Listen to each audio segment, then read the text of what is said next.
时间交给陈牧师，今天要为我们分享的是及早做好准备。我们一起低头祷告。天父，我们恳求你的圣灵引导我们进入真理，奉基督耶稣的名祈祷，阿们。亲爱的弟兄姐妹平安。今天是常年期34主日，那我们常年期一共有今天是32主日，我们常年期一共有34主日，然后接着就是新的教会年历的年度，所以我们还有3个礼拜就教会的新年了。那我们在最后的3个主日，我们都要讲解马太福音第25章，讲到关于终末的事。终末的意思是2个，一个是我个人的死亡，我马上要面对上帝。那准备死亡这个名词，基督徒的名字叫做善终。如果用礼仪的崇拜，每一个礼拜都会为善终祷告，意思就是我随时预备好我的身心灵见主的面。好，那卫理公会的善终祷文是这样说：主啊，求你帮助我，随时预备好见你的面。当我临终的时候，没有病痛的残累，也没有对家人的残累，让我放下一切的忧虑，然后呢，我能够赦免平安，迎接你的再来，我充满着欢欣跟喜乐。所以这个叫做个人的善终。另外一个终末的意思是指着主耶稣基督再来，所有的死亡的圣徒都要从死里复活，我们就与主一同被迎到天上去，将来身体的复活，这2个是善终。所以面对主的再来，或者我们面对个人的死亡，我们到底用什么态度来预备好？今天的经文就讲到10个童女的比喻，那是马太独有的比喻。10个童女的意思是10个伴娘的比喻。好，这个比喻可以分成3幕。那第一幕呢是等待新郎，第二幕是迎接新郎，第3幕是进入婚宴。好，我们来看第一幕。第一幕是在第1节到第5节。那我们要了解这个经文，是应当先了解犹太人对婚礼的背景。犹太人的结婚非常的盛大，通常是1年7天的庆祝。那第1天到第6天，那个新郎跟他的所有的朋友亲戚连续的欢宴6天，那新娘呢也是欢宴6天，到第7天就是先在个人家庭举行，然后到最后1天的时候，而且都是夜间的时候，新郎跟他的伴郎就静悄悄的往新娘的家里前去迎娶。那新娘呢跟伴娘就在家里等候，盛装以待。那新郎一来的时候，在门口守望的就喊着说：“新郎来喽！”哇！于是新娘的女友们就唱着歌，提着灯来迎接，然后呢，引新郎进入家中，然后拜别父母跟亲友，然后整队往新郎的家中前进。那一路歌声不绝，到达之后就关上门，举行婚礼，跟设宴款待所有的宾客，直到深夜才尽欢而散。跟我们这边不一样，他们连续7天，这样了解吗？前6天是各家自己举行，第7天是迎娶。好，第一幕主要介绍我们的是主要的人物跟婚宴的准备，有10个童女，就是等待新娘的伴娘。对不起，我说错了，等待新郎的伴娘。这样了解哈？那些等待新郎的伴娘提着灯前去迎接，其中有5位非常明智的，他们不但提着灯，而灯里面呢备满了油。另外5个呢很糊涂的，圣经上说叫愚拙人。其实这个愚拙翻的最贴切是台湾话啊，就是憨蛮啊。憨蛮的国语怎么讲？憨蛮，国语叫做蛮憨呐。了解吗？这韩蛮的国语叫做蛮憨。这些人很蛮憨的人，就是糊里糊涂的，没有带油。所以婚礼当中最重要的最高峰，双高峰。第一个高峰就是新郎迎接新娘进入家中，而10个童女就在约定的地点，拿着防风的灯，然后伴着新郎去迎娶。但是新郎一直没有出现，哇，他们就疲倦打盹，然后睡着了。那5个愚拙的伴娘竟然错过。他们的过错不在于他们睡着了，因为大家都睡着了，了解吗？太疲倦了。他们的过错是没有准备好随时来执行他的使命，没有考虑到新郎可能会迟到，没有准备足够的油。好，这是第一幕。那个10代表多数，并不是真正只有10个，12个也可以。好，所以我相信，我们教会下一次婚礼。可以找10个男宾相，10个女宾相，那有5个有装扮好的，那这个很有趣的。好，那个新郎是指的耶稣，新娘是指的教会。这10个童女代表教会所有的基督徒。那灯是代表人的信心，油是代表人领受了对上帝的信以后，然后呢，他领受上帝的爱跟恩典，就以恩典来对待人。然后爱神爱人，所以有信心而没有行为，有信心而没有爱心，就如同有灯却没有油，信心就失去了果效。这段圣经为什么会这样写？因为马太很喜欢做对比，要我们基督徒要分辨，要鉴别。马太喜欢用这种题材。童女没有带足够的油，所以他。灯就没办法，就熄灭了。好，我们来进入第2幕。第2幕是迎接新郎。那时候半更3夜的时候，新郎突然来了。一来的时候，大家都准备点燃油灯，哇，准备去。发现刚才呢睡着的时候，有5个人油灯已经怎么样枯竭了。然后呢，怎么办？所以那个明智的童女说：“你们枯竭了，赶快去买啦！因为犹太人他们很习惯是。”如果有婚礼的话，那个婚礼的那个商店呢，就跟着开到半夜，赶快去买。结果要去买的时候，婚宴他们已经进去了，哇！结果呢，我们来看第3幕。我们来看第3幕。第3幕就是10到12节，报道新郎在明智的童女陪伴之下，就只有5位。然后进入婚宴的大厅，哇，就迎娶了。那进入大厅以后，就把门关上。这5个糊涂的，这个我还蛮那样，因为灯没有，因为去买油而迟到，就吃了闭门羹。然后大门关上了，敲门也没有果效。路加福音13章25节，他们不能参加婚宴。然后呢，他们就拜托。结果新郎拒绝说：“我实在告诉你们，我不认识你们。”好。这段经文我们解释到这里，我们现在来怎么应用？我们知道，我们阅读圣经的人，我们要有2个重点。第一个要找出圣经里面的教导的信息，而不是绝对不是把我的想法来找圣经，不对。要有系统的读，然后了解信息。有一个人他百般无聊说：“主啊，我今天很无聊，求你告诉我要做什么。”你给我一个榜样跟典范，我就愿意去遵行。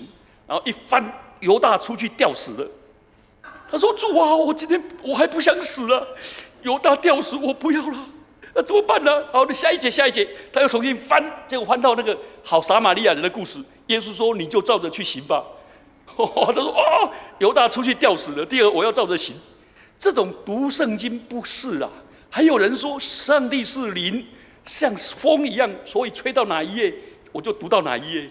起风了，我所以吹到哪一页。那这个永远没办法有系统的读了。第3个也不能把自己的圣经专门拿来对付人的读法。这个做丈夫的时候，你这妻子你不顺服，上帝要审判你。然后妻子说：“你没有舍己，你看，都替对方读。”那儿女有整天吗？爸爸妈妈，你看惹我的气，你惹我的气。圣经上说不要惹儿女的气。然后爸爸说你没有说，不是这样子。读圣经是为自己而读，不是为配偶、妻子、儿女、牧师而读，也不是拿圣经来当什么，当枪支来打人，然后把祷告变成控告，对不对？这是不合理的。所以读圣经是要找出重要的信息。所以我在教会里面，牧者最重要的责任是教导更多能够传讲圣经、教导圣经的人。然后第二个是要把这段经文呢应用在我的生活，在我的心里、我的人格思想，这是把圣经用来使我的心意更新而变化。第二个是把我的圣经的话语应用在我的家庭、职场、教会生活上面。你有没有发现，第一部分教会可以教导，第二部分呢，我们要靠自己去实行，也需要弟兄姐妹彼此督责、互相劝诫来帮忙。好，我们从第一幕，我们来反省这段圣经，我们怎么应用在我们身上。你知道马太福音在写这个10个童女的时候，是指着基督新郎要再临的时候的教会。那5个聪明跟5个糊涂的，这都凸显那个马太福音喜欢用对比，意思是说马太认为教会中有麦子也有稗子，那个网一拉下来，有好鱼也有坏的鱼，对不对？然后呢，教会里面有一些是行公义、好怜悯的，有一些人是不公义，然后好批评的，这种都有，对不对？是不是？然后，我以前就这样，我以前每次听完讲道的时候，就牧师请过来，他说什么事？你哪里讲错，发音不对，经文解错，求主怜悯你。然后讲完了说，牧师来，我为你祷告，然后扶他的肩膀说，愿主赦免我们的牧者，讲道没有力量，也没有亮光，主啊怜悯他。我以前就这种个性呢，所以每一个牧师好讨厌我，好讨厌我。那时候，我那时候这种奇怪，就这种。所以教会里面有一种是行公义好怜悯，对不对？有些人是不公义但是好批评的人。教会里面呢也有一些是动机很纯洁的人，也有一些人动机是很不纯洁的人。一看瞄一瞄，没有结婚对象，我走了。有没有这种人？有啦。然后走的时候，他说你们也不理我，也不叫我说下一次再来，我帮你介绍好弟兄好姐妹。各种人都有。你有没有发现，智慧的人跟愚拙人总是在一起生活？然后呢，那些纯洁人跟不纯洁人就同桌而坐。这是马太在形容教会里面必然有这种人。但是马太在第一幕里面就教导我们，不要做愚拙的童女。这个愚拙的人就是面对死亡的危险，一点都没有警觉，在信仰上不冷不热，在行为上轻佻，充满着虚荣，而且疯疯癫癫。他只重外表，我有灯哦，你看我的灯好漂亮哦，我的灯好，上面还有龙，还有绣花，讲那些，结果最重要没有油。你有没有注重这一些？我就想起我初中有一个同学，他妈妈给他皮鞋没有擦干净，擦得亮，他就不读书了。怎么拜托他？就是不读了，以后他就拒绝不读了，所以读到初2就不读了。我们那时候初中呢，能够考上潮州中学很难考呢。而且他又是好班，就不读了。他说老子不读就是不读，我不读我最大，就不读了。他功课也很好呢，可是他注重了鞋子，注重面子，这是什么嘛？所以你有没有发现，这一些人忽略了真正重要有意义的事，只要追求那些容易消失的价值，忘记最重要的事情。所以，其实这段圣经在告诉我们，你我们都有这种糊涂童女的 DNA， 我们每个人都有，所以我们需要，在我们每一个人身上都找得到。所以而且我们没有病耻感，不觉得我们有这样。其实这里在告诉我们，我们周遭就有那么多聪明的、智慧的童女，她会提醒我们、建议我们跟引导我们。可是呢，我就不想被人家讲，有没有听过？所以我认识一个弟兄，我觉得好可爱。他的太太每次讲他的时候，他说：“哎呀，谢谢夫人，你愿意提醒我。哎呀，我真的需要被提醒。”这个弟兄很棒哦。然后呢，他在要讲他的时候，他说：“哎呀，我需要一再被提醒，再提醒。”他在说：“我提醒你有没有做到？是的，我愿意做。”然后就写在笔记里面说：“好，我某某时间要这样做，这样做可以吗？”有没有这种弟兄啊？这种人需要被提醒啊！我们做到的人，可是我们呢，常常对别人的提醒置若罔闻，偏行己路，选择错谬的。这段圣经就要告诉我们，那5个人周遭就有智慧者，可是他不愿意。第二个，这段圣经也在教导我们要成为一个聪明的童女，不被虚假的世界的表象所诱惑，然后对自己生命最重要的事情优先做，就像玛利亚一样，她在耶稣的脚前听耶稣的真理，并且愿意被栽培成为门徒，她觉得这是最重要的事情。你有没有发现这段圣经讲的这些团体就是我们？所以我们要准备迎接我们的弥赛亚还要再临，所以我们要认识上帝的救恩跟计划，准备好。我们来看第二幕。第二幕在省思，叫我们怎么省思呢？你有没有发现第一幕有一个童女比所有人更警醒？她突然高声喊说：“啊，新郎来了！”有没有？她一喊，其他人都全部醒来了，赶快点灯。好，请问李鸿章说这世界有3种人，一种是推动人的人，一种是被推才动人，一种是推也推不动人。请问你在教会你要做哪一种人？你要做哪一种人？你要做哪一种人？结果我拿这个问题问大学生，每一个人说我要推动别人的人，我每一个都要推动别人的人。我说哇，真的好，你们的雄心大志我很感动。其中有一个同学他说：“牧师，那要看什么事？”我说：“我眼睛为之一亮。”他说：“我希望在美善的事、容神益人的事，如果我蒙了圣灵的光照，受感动，我就去做，而且要推动别人一起做。”这样了解吗？然后他又说：“如果有人比我更优秀、更有智慧，他看到了一些美善的事，他倡议了，我一了解了，推动我去做，我就乐意接受挑战，然后提携人，与人同工，一起去做美善的事。这个很美嘛，但是呢，如果有一些人做了不容神不益人的人，我希望我成为一个推不动的人，我是一个清醒的人，有批判力、有反省力的人，我就推不动。我不但推不动，而且要制止人这样做。所以教会这3种人都有，对不对？第一种人叫先知先觉的发明家嘛，第二种人叫后知后觉的实行家，第3种人就是不知不觉的什么家？这是孙中山先生讲的，意思就是我要成为什么样的人？有人警醒了，我们就全部起来，这样我们需要好。第二个，这段第2幕要教我们怎么样，随时做好准备迎接善终。你知道现在我几乎每天都从我同学里面身上接到 LINE 里面都在告诉我们怎么迎接善终。其中我印象最深刻的是，我有一次我在东吴的时候接到一个在阳明读博士班的一个人来对我们演讲，他说在北欧四国，他们平均寿命都比台湾人，比女生都大5岁，寿命长5岁，男生长6岁。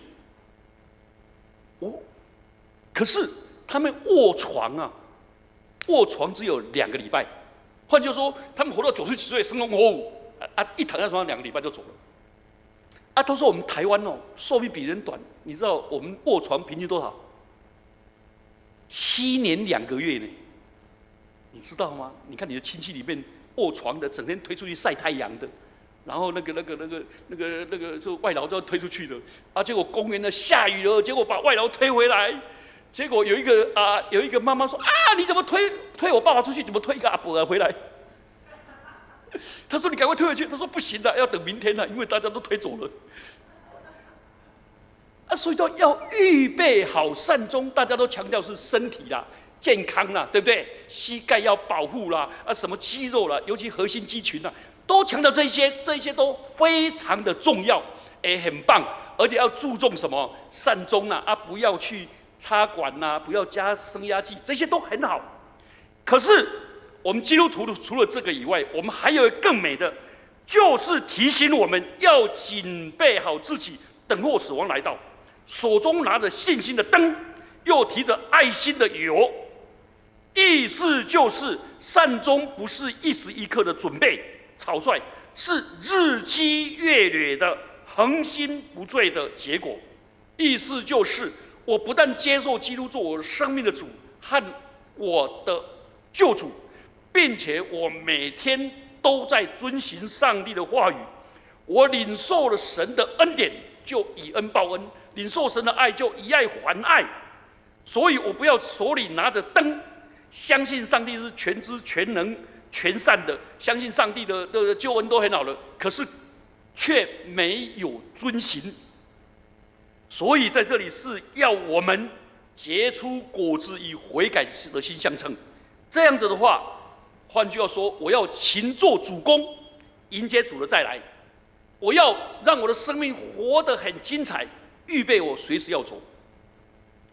我们在大学的时候，常常很注意说主再来的时候要怎么办。我们有一个弟兄说：“我希望我主再来的时候，正好在传福音。你看，你不相信，你看主来了。”这个也很美了。还有人说：“主啊，希望到时候为义受逼迫。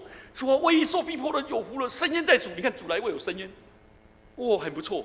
还有一个姐妹说：“我希望我在祷告说，主啊，愿你快来。”来了，我感谢主。这些都很美，很浪漫。其中我们有一个弟兄说：“我希望主再来的时候，我那时候应该做什么就做什么。”我很佩服他讲这句话。他说：“我那时候该睡觉就睡觉，那时候该玩就玩，反正主要我做什么就做什么，我随时准备好了。所以随时准备迎接主的再临。”好。那我们来看那个第二幕里面有一个我们觉得很匪夷所思的，为什么那聪明的童女不借油给那些愚拙的？我们觉得耶稣不是说给你们，这怎么会这样子？不可理解。但是这一段圣经，耶稣要带给我们一个宝贵的信息，就是预备善终，不但不是一触即成的，而且也没办法跟别人借贷。我们平时就要灵修。请问灵修可以别人替我灵修吗？请问运动可以别人替我运动吗？请问节制的饮食别人可以帮我节制吗？这不可能的。所以每一个人都不能靠别人，这个由自己去做，这个别人不能替代的，对不对？我在大学的时候，我们一个亲友说，我就恨我父母，整天在家里，礼拜天都在家里打麻将，然后说你们赶快去崇拜，怎么可以不进钱？他说我父母都在家里打麻将，这个没有榜样。好，你有没有发现糊涂的童女向明智的童女借油的时候，很清楚在告诉我们，那个借油那是表明那个油灯是指着内心的悔改归正的善行。我们不能代替别人悔改，也不能借别人帮我们悔改。你有没有发现爱心、忍耐、慷慨、服侍、奉献都没办法别人替代啦？我小时候，我妈妈觉得我的命有够苦了，只有228的8字，所以我妈妈就替我捐了很多的那个善书啦。什么东西出了油钱都是用我的名字啊，那个有用吗？你替你的孩子买平安买得到吗？不行啊，孩子要真正的悔改了。所以人不能借到品格，他必须是有品格。我们不能靠着别人累积的属灵的资本而活，我们要这样子。所以有人说：“哎呀，人如果在上帝的恩典中去世，多么有福啊！只要临终的一个决志、祷告、一个反省、弃邪归正，他马上可以在基督里成为新造人，对不对？”他讲这句话也没有错。可是问题是我们没有一个人可以有把握自己什么时候要走。真的，那些愚拙的人拿着灯的时候，他们油快尽了，他说没关系，反正新郎会迟到，反正那旁边就是店了，我随时买都有，而且钱都带好了。可是没有油灯。所以我们不重要的不是善终啊，而是我们活着的时候都能够一直容神益人啊。好，我们来看第3幕的醒思。第3幕，新郎来了，就一起去赴宴，有一些被关在外面。奇怪，怎么会这样？耶稣不是说叩门就给你开门吗？寻找就寻见吗？怎么那时候叩门不开门呢？你要知道，耶稣基督在讲的时候是指着叩门寻求救恩，上帝一定给你。但是，一些人领受救恩、宽容的时期一够了，到了末日，没有人能够扭转乾坤啊。所以基督徒跟天主教徒没办法合一的2个问题啦。你们知道3个问题，一个当然是玛利亚那个问题比较简单，一个问题是天主教有很多的圣人，他们圣人有圣德啊，你可以跟他借圣德，请这些圣人为我代祷。有一次我一个好朋友，他跟我讲说：“陈牧师，我告诉你，我最近祷告好灵了。我上次有讲过，对不对？他说他都对圣若瑟祷告，对耶稣啊，不会对圣玛利亚。这些跟他借恩德，这不可能啦。第二个，我们没有办法跟他合一的是，他们有那个炼狱的观念，常常为死人祷告啦。我有一次感冒东吴好几个天主教徒说：牧师，我们好爱你哦，我们为你献了几台弥撒。他为我去献几台弥撒啦。我不晓得那个献一次弥撒要多少钱，我不知道。他们为我做了很多功德啦。我说好，感谢。我生前的为我祷告还不错，死了帮我做弥撒，让我能够赶快脱离炼狱，因为我平时的苦练还不够。他要我练呢，这个有效吗？我们基督徒跟他没有。你有没有发现今天的这段经文就否定了这些？我们没有办法啦。如果有办法的话，那太好了。那就像那个马丁路人那个时代，对不对？那个时代，那个人讲功德库啊，他说：当你们把钱奉献进来，你们祖先的灵魂就跳出去，对不对？脱离炼狱，这样子。结果有一个人就说：神父真的是这样吗？可是我欺骗神父呢，怎么办？你敢欺骗神父，要交1万块。他就1万块来，就买一个赦罪券。他说：我不但骗神父呢，我还打神父，还得了10万块。他就用10万块买了个打神父的赦罪券。他说：我不是打神父而已，我还抢他的钱呢。我的得了那个30万他30万就乖乖交了，他总共交了41万。交完了以后，神父就开了赦罪券。开完了以后，他说：来人呐，才可以打神父，然后就抢神父的钱。结果被告的时候，他说：我有赦罪券的。这是当时真实发生的事。其实这个经文在告诉我们，不可能别人上帝的恩典的门一关的时候没有，就没有恩典了。所以上帝的恩典是有它的实现的。我们在生之前就要好好的预备，有些事人不能在最后1分钟才做，同意吗？昨天有一个大学生跟我讲说：牧师为我祷告。我说为什么？他说他不想MB。我说我不想MB好。他说为什么不想MB？他说我为我期中考跟期末考祷告啦，整天滑手机，我都还没有读啦。我说你现在赶快读，然后我们一直祷告。他说他一边祷告他一边滑手机。实在是，我说你现在可以读了嘛？他说好了，在滑手机。一直这样，所以我们都活在期限边缘呐，活在期限边缘呐。我有一次毕业祷告的时候，祷告期限边缘，我们校长差点笑出来。他说：“对啊，校长说，校牧，我们真的同学都活在期限边缘，我们不要活在期限边缘，不要等某些工作机会来到，然后或者我什么在那个，现在就要。而且这段经文告诉我们，我们信心的灯。”要那个油要一直燃烧，圣是一直要加添油。所以婚姻是入门，结婚是一条线，把婚礼的誓约天天的把油加进去，对不对？所以洗礼是入门，洗礼以后领受了先知、祭司、君王的职分，就要做百般恩赐的管家，一直结出美善的果子。所以我们的信仰是门，也是路。是点，也是个射线，是一直持续到永恒。求主帮助我们，我们一起来成为一个警醒的人，成为点着油灯的人。我们不但预备善终，也预备主的带来。我们一起低头祷告。主，求你施恩怜悯我们，恩待我们，让我们成为一个预备好我们的身心灵，随时迎接主面的人。主啊，预备好我们这一些人，不但有灯，更要有油。不但领受你，领受圣经的话，也把圣经的话实现出来。领受你为我们的做我们的救主，也领受你做我们生命的主，并且管理我们的一生。主啊，恩待我们，不只是听道，更要行道。不只是读神的话语，更要实践神的话语。奉基督耶稣的名祈祷，阿们。谢谢牧师，让我们能够多多准备自己，成为一个聪明的